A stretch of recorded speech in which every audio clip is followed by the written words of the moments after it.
Good evening, America. I am Eric Little. It is the 23rd day of November 2020.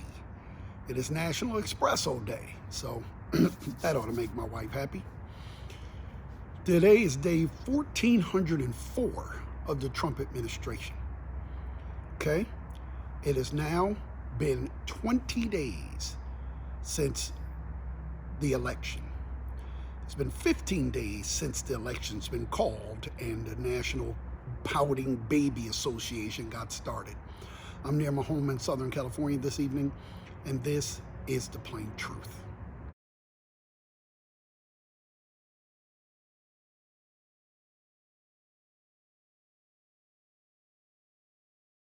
Okay, so today we're going to talk about courage and what that means.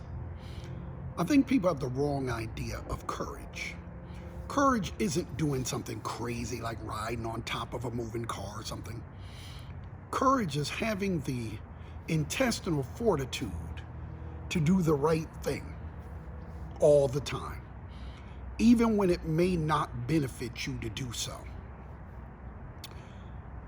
Someone joked that the reason why the book, The Profiles in Courage, was so thin was because there's not very much of it. This is what we're seeing from the Republican Party. I want everybody that hears the sound of my voice to remember this in 2022 and 2024, because these same people that are acting like cowards, like Marco Rubio and Thune and all the rest of these guys, are going to be asking for your vote in 2024. I want you to remember that these were the people that were so afraid of Donald Trump, a guy who's not going to have any power in 58 days. They were so afraid of him that they wouldn't speak out. I want you to remember this, because it takes courage. It takes intestinal fortitude to be president of the United States, to be the leader of anything. And I want you to remember this, because this is not courageous. People get this mixed up all the time. You see these gang associations, right? That to be in this gang, you got to go shoot somebody, but not an enemy, an ordinary Joe, some school teacher or something. That's not courageous. You're not putting yourself at risk for anything, right? You want to do something, you should have to do something to put yourself at risk. Like, I don't know, pick up a prostitute off the street and have sex with her with no condom. Now, I'm not recommending that, but at least it would show that you had the courage to put yourself at risk, not some total stranger. I think courage is one of the last things to go.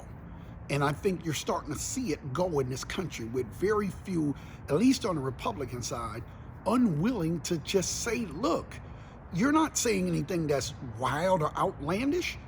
You lost. You know what an election is?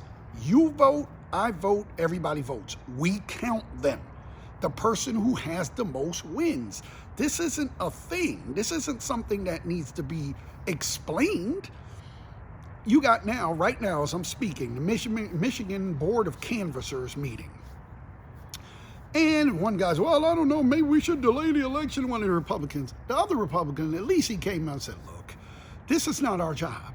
Our job is to look at the 67 counties, certify that they have counted the votes, and certify that those votes were counted. Now, if you want to have legal challenges and you want to recount and all that stuff, that's fine, but that's not our job. Our job is simply to certify that the 67 counties have done their work, these are the numbers, and that Joe Biden won. That's it.